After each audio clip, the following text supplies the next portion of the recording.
Hello, welcome. We're really glad that you have joined us for this program. What you are watching is Youth Issues. It's a program in which we discuss matters that are really significant, important. I would even say essential to the way that we live and the way we see ourselves and the others. Now, you might disagree with me, but in order to do that in an informed way, you would have to stick with us for the entire program. You're most welcome. Now, today, in addition to me, I have Christopher here in the studio. My name is Gert, and we'll be talking about creativity. Before we actually get down to the topic, though, let's have a look at what some of our friends thought of the matter, what they first thought of when they heard the word creativity.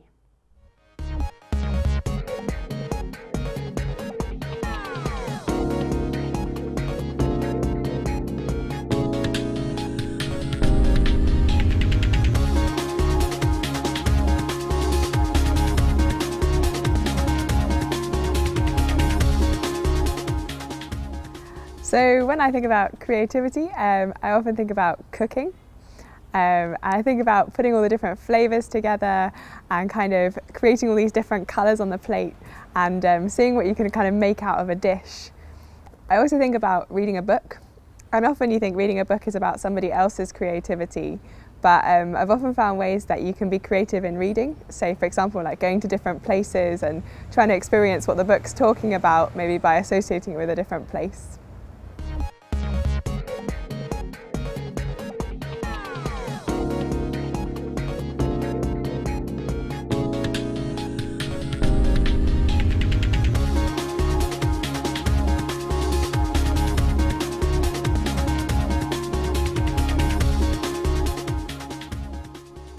There you go. Creativity seems to ring a bell and kind of bring in certain topics as first and very strong. Now, you might think of arts, you might think of visual arts or sculptures, you might think of perhaps dancing or music, you might think of poems. What is your relationship to all these first things that come to people's head when they think of creativity?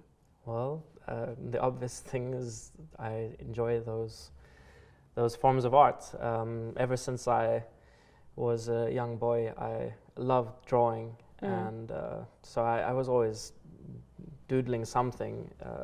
I think this is why I struggled at school because I was drawing on pieces of paper instead of paying attention to the teacher. Oh no! I apologize to the teachers out there, but besides that, when I got to Sweden, I really felt like I wanted to connect with that side of myself again, and so I studied two years at a community college. So it's quite laid back, nothing very professional. I mean, we really just went through the basics of artistry, you know, and it was really 2 years, two of my best years in life at that school. I would really recommend going to a school to a community college just to really connect with people. But yeah, I did that, and it was really meaningful. Why do you find it, I mean, why did you find it so important to connect with that side of you, and why do you find it somehow, you said that you enjoyed it, it was pure pleasure. And the reason I think specifically why I did these 2 years was that I was trying to communicate deeper meanings in the art that I presented. I always wanted my art to be meaningful, and the people that I worked with at the Spur, when I worked as a waiter, I was also doodling there, and on the back of our pad we would like write down the orders and stuff like that. I was always drawing, so I really found that was very fulfilling to do that, and to see how other people saw your creativity in action, but also saw the end product and thought like, what does this mean? You know, I drew once a hand with a sword going through it, and it's kind of maybe a little bit morbid, but there was some blood running down, but it was all in black and white, so no color, you know, and it was actually a pretty picture, you know, about that small. And people were like, what's wrong with this guy? You know, what does this mean, you know? And it was about some girl, how she had broken my heart and stuff like that, so it was a sad story, but it was fun.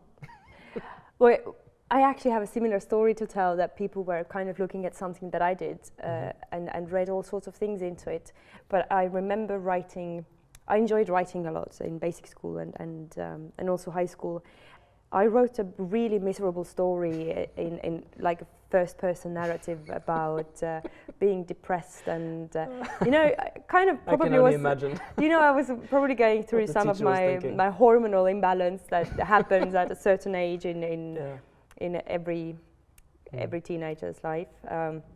But yeah, I kind of found this outlet, this artistic expression of that, and the story kind of ended with me playing around with the idea of taking some pills. Oh dear. Yeah, I know. And but the thing was that I was just doing that as kind of like testing, expressing. I was technically just, even you could say, not even expressing, but having fun with language and trying my way around different ideas. But my literature teacher called me to her office, and she was so scared and so worried. And you know, in this situation, you can't really, whatever you say, she would think, right, you say it now. She's covering it up, yeah. So she really read certain things into my piece of art that I did not put in there. It didn't get any worse than that. I mean, she didn't contact my parents or anything, but it took me a while to get rid of, you know, she would always be looking at me with this special attention and concern. You could see this concern in her eyes. And I mean, of course, she's a wonderful teacher because she noticed and cared, but it just wasn't there at that moment. No, trust me, I've been misinterpreted many times for the things I've produced. You know, people think that what I've been doing is either like sexual or like really satanic or something, you know, really evil. I was playing around, and people reacted, and I think sometimes we do that, you know, just to get a reaction out of people. So. But that's the thing. You said that being creative is about communication, and there are certain things that certain reactions or certain messages that you can get across through artistic expression that you can never get across any other way. Sure. And certain emotions that you can evoke in people. And also certain emotions that you can channel yourself that you could never ever do in any other, you know, it screams for artistic approach, kind of creativity. You have to do something differently. You have to feel like you are putting things together so that something comes out of it that is greater than the things that you have put together. Sure. Now, okay, we've been talking about writing, and we've been talking about painting, then there's music, and we all are affected by this to a degree, and there's dance, there's a way of expressing yourself bodily. There are so many artistic categories that we can look into, and then there are those people who claim that, you know, that you and I were the artistic ones, and then there are those who are not artistic ones and who could never find their way of expressing themselves in such manners. Is that something you agree with? Well, I think it's obvious, yes. Not everyone's an artist, you know, not everyone's a musician, and that's okay. I think there are, I mean, when we're talking about creativity, these are the obvious things that we think about. You know, we think about the arts, you know, we think about music, entertainment, you know, all poetry, all these kinds of things, and we've kind of like limited creativity to only the aesthetics, you know, and I think that we need to here try to just broaden that definition, you know. And I don't know, would you like me to just touch on what I think about that? I desperately do, yes. Well, these are just some thoughts, but I mean, the fact that we have lights and cameras over here, this building that we're in, all of this has been created by people. You know, creativity is much more than just artistic expression. It's much more than tickling the emotions and stuff like this. It's actually it can have very beneficial consequences to humanity. You know, that people put time and effort into using their creativity to create spaces for people to gather together and spend time with each other, whether at conferences or worship services. You have tools that are used for surgery. You know, there are many things where creativity is used all the time. Creativity at school and writing your essays, that's a creative act. That essay did not exist before you decided to embark on that journey. Yeah. But it's not only about essays, right? It's no, even, of course not. No, I'm just thinking that even if you put together a shopping list, you're kind of creating something. Exactly, it can be something as basic as a shopping list, sure. Well, what is ultimately creativity? If you had to explain it to an alien, how would you go about it? What is creativity? It's about creating. The obvious definition. Wouldn't have thought of that. No, but it's about using your individuality to come up with something that something new that hasn't been there before, and that can be expressed in a myriad of ways. My words did not exist until I expressed them. Every word that I say, every emotion that I communicate, every thought, every fear is a form of creation, and you're able to partake in that. And we're creating a dialogue here. When you spend time in community with friends, you're creating friendships, you're creating memories. So creativity is something that extends into every aspect of our lives, and it's not only for the artistic people. That's. I think this is a comforting thought, because occasionally it seems like, I've always wanted to dance. There's something noble and beautiful in not only ballet dancing, because this is like when you say noble and beautiful, you see these swans and the tutus and whatever not, but I love hip-hop dance and looking at how a person can take something that they have and then compose a series of movements that conveys something extraordinary. Okay. And I think this is also something that we need to remember, that creativity doesn't always mean creating something that is completely unheard of before. Okay, sure. Or of something that is completely unheard of before. But I mean it in the sense that each of us are unique. Yeah. So nobody could say something the way that I say it. And that doesn't mean that my way is better than your way. It just shows that in that act, there's a unique creativity there that everybody can bring. Somebody filled this glass of water, but she did it in a way that I would do it differently. She created a nice drink for me right there. That's so beautiful. It makes all the world so special. I mean, literally, yes. I could just walk from here to the door, and you would walk from here to the door, and we would do it in different ways, right? Yes. Right. I don't know how creative that is, but it makes the world a magical place. Kind of more magical than it was before this discussion. Now, what kind of other creativity do you see there are? We could speak about spiritual creativity, relational creativity, and practical creativity. So if we start with the practical things. Yes, please. That sounds the most applicable. Well, I'm not a practical person, so you're gonna have to help me here. Okay. But again, like if we get back to the idea that you said of creating just a list of things to do, we create schedules and plans to fulfill. These are creative acts that we are doing. We don't have to feel like, again, we think of the accolades that artistic people receive because they're so great at what they do. And I think that's kind of what pushes this idea on us that we're not as creative. Our creativity is not seen as much. But if you can enjoy the small things in life, I think that you'll stop worrying about. Well, if you make something happen, then technically you're creative, right? Yes, exactly. Creating schedules, creating what else is budgets? You can create budgets. Yes, I'll leave that to my better half. Yeah, I would rather do that as well. I'm really creative with spending money. I'm good at that too. That is a gift. Yes. Hey, I just wish I had more of it. This is a creative act. To all of you shopaholics out there, you are engaging in a creative act when you're spending money. Well done. Yes, this is the point to take away from today. Wait, okay, so the practical one. We have a certain set of tools, we have a goal, and we have a gazillion different ways how this situation could be solved. So whatever way we go about it actually already means that we are kind of creating something out of the situation. Sure. I mean, washing the dishes, again, a creative act. The dishes were dirty and you're creating a clean environment, or just making food. Or just making food is a creative act. Definitely. It's something, and most of the things that we do that employ our creativity are often for the benefit of other people, not just ourselves. So I think that's also something that should inspire us, and keep us thinking about how we're being creative and stuff like that. Okay, so the second one you said was relational creativity. Yes. Okay, so somebody I really look up to. If we think, we'd had a talk about relationships, right?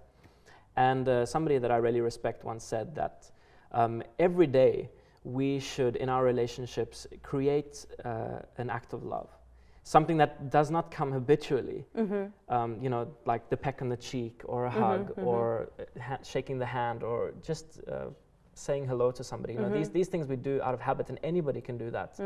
But every day that we have an opportunity to do something that is counterintuitive, an act of love, an act of kindness, an act of whatever. Intentional effort. that it would never have existed if you hadn't come up with it. And in doing that, you are creating memories that will last you forever. Oh, I can already imagine that now. What will I do? What will I do? What will I do? What will I do? And then you go like, oh no, I'm not a creative person. Oh no, our relationship is doomed. Well, you've just created a nice, wonderful scenario for yourself. Yeah, I'm really good at that. No, I mean, there's no pressure. There's no pressure, but I like the idea because it really makes it, you are kind of a creator in your circumstances, in your relationships. You know, you're finding ways, and I mean, of course, remember, trial and error. It doesn't have to be something that happens every day. Yeah. But can you imagine being able to reflect back in the day and think, I did this, and it was really nice to do that, and those memories solidify in our minds, and there's you know, when we enjoy these special moments that we have with friends and family, you know, we create this around Christmas time. You know, around big events, birthdays and things like this, you know, we create atmospheres for relationship, and those are the memories that stick with us the longest and actually edify our relationships. And so being creative in just small ways will, again, increase our capacity to really care about the individual and just evoke those kinds of emotions that make life worth living. Yeah, strangely enough, I mean, you don't know about this, but we, just a little before we came here to have this chat, we discussed creation and the act of creation in general in weird ways. We were talking about artificial intelligence, and we were talking about... the movie Chappie. Yeah, the movie Chappie, and we were also talking about... what's the monster now? Frankenstein and so on. Yes. And we can also talk about the ideas of creating a monster, you know, in general. The reason I just remembered all of this is that there is also a certain sense of responsibility when we acknowledge the fact that we are the creators. Wow, yeah. It's true. So whenever we are actually become aware of the fact that in this relationship today I am the creator of this part of this relationship, then it actually, I mean, it's a joy, and it also reminds us that things don't just happen, they happen as a result of certain agency, which means that I'm the agent. I have the right, the pleasure, and the responsibility to actually make something happen. Sure, and I mean, of course, sometimes things happen that are out of our control, you know, but ultimately, we ourselves can be the creators of how we choose to handle those situations. You know, the situations don't have to have us, but we can have some form of, you know, I choose to react in this way, and you're creating a completely different reality than reacting in perhaps a negative way to that situation. So. Hey, I'm getting really excited about this topic. Parallel realities, and you get to choose those. I mean, ultimately, you get to choose out of all the options, you get to choose the one that is going to become the reality by our creative choices. I'm really getting really excited about this topic. So you mentioned also spiritual creativity. What did you mean by that? Well, I think that all let's not say all, but many people on this planet have a longing for something spiritual in their lives, and they might not be able to put their finger on what that really is or what that means or anything like that. Different expressions of it, right? Like not just expressions, but experiences of the spiritual. Sam Harris is a new atheist, and he talks about spirituality.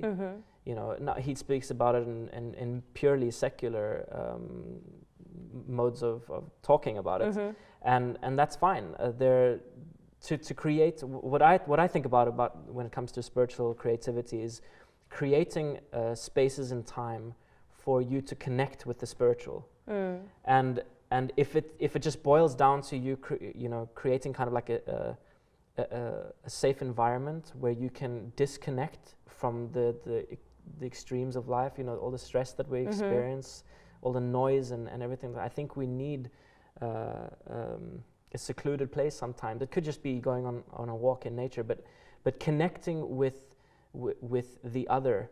So people might not believe in the idea of the God of the Bible, but they might believe that there is something behind the reality that we experience, and there might be a longing to connect with that. And this is, even Sam Harris talks about connecting with spirituality, not the divine or something supernatural, but understanding your humanity and how we all share this experience together, and it creates an understanding of empathy, because you realize that we're all experiencing life on this planet. We are all human beings. We're all subject to this circumstances of our surroundings, and this creates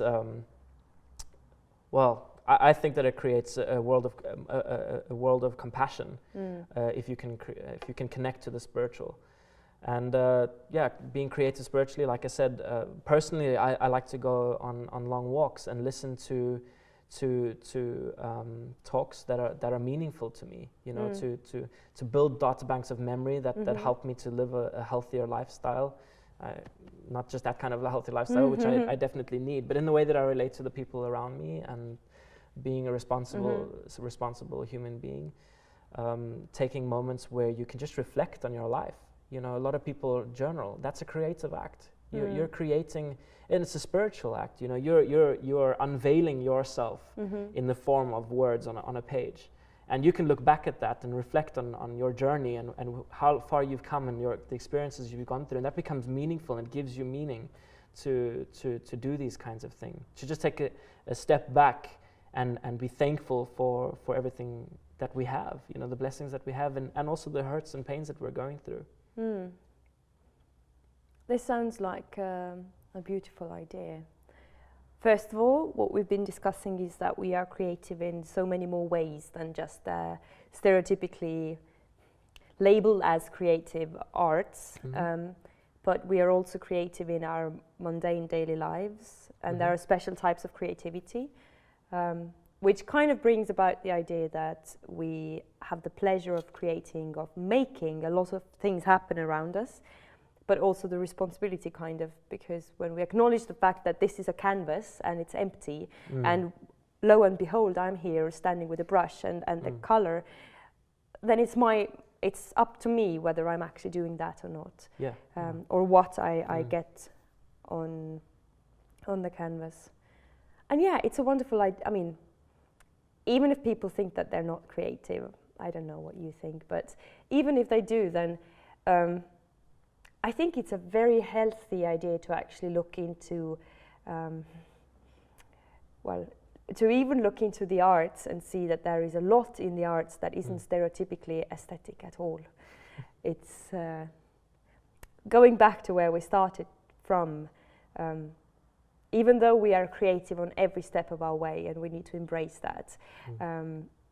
If you feel like you're not artistic, you just have to kind of try and let go of the fact that you have to be artistic. You just have to express yourself, and whatever you do, probably there's a good likelihood that the worse you are in the stereotypical traditional sense, the better you are in its artistic sense these days. People would even appreciate you more.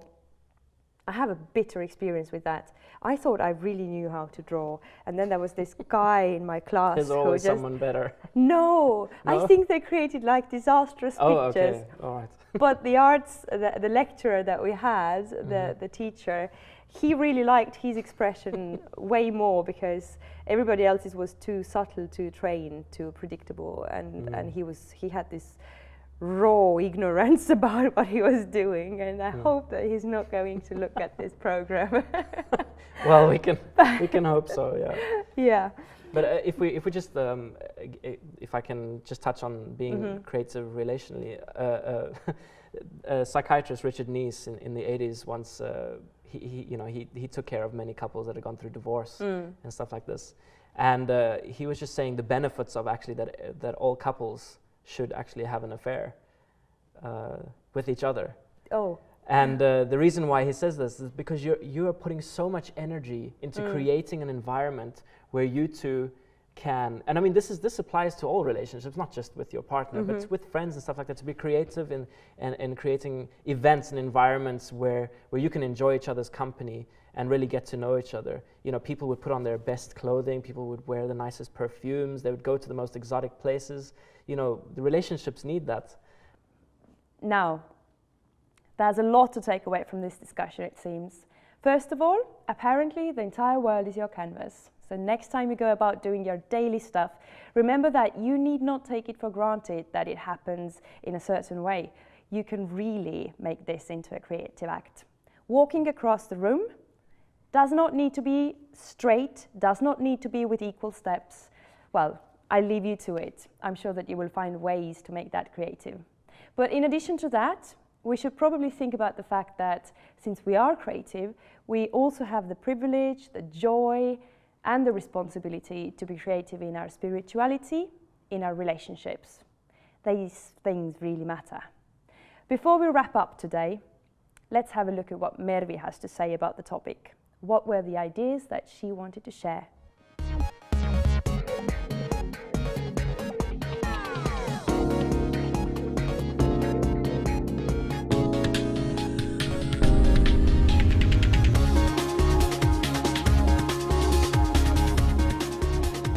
As I was walking through the endless halls of the museum, and as I was looking at everything that was on the display there was something that really struck me.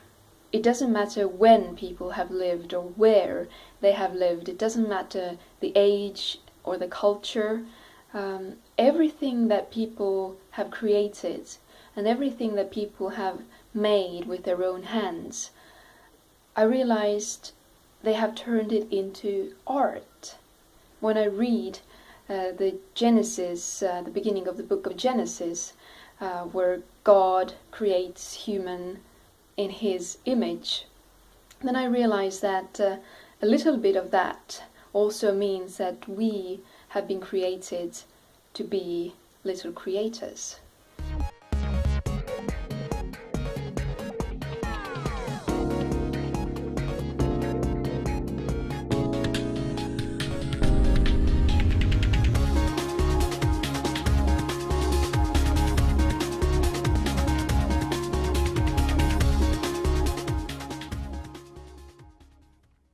Right.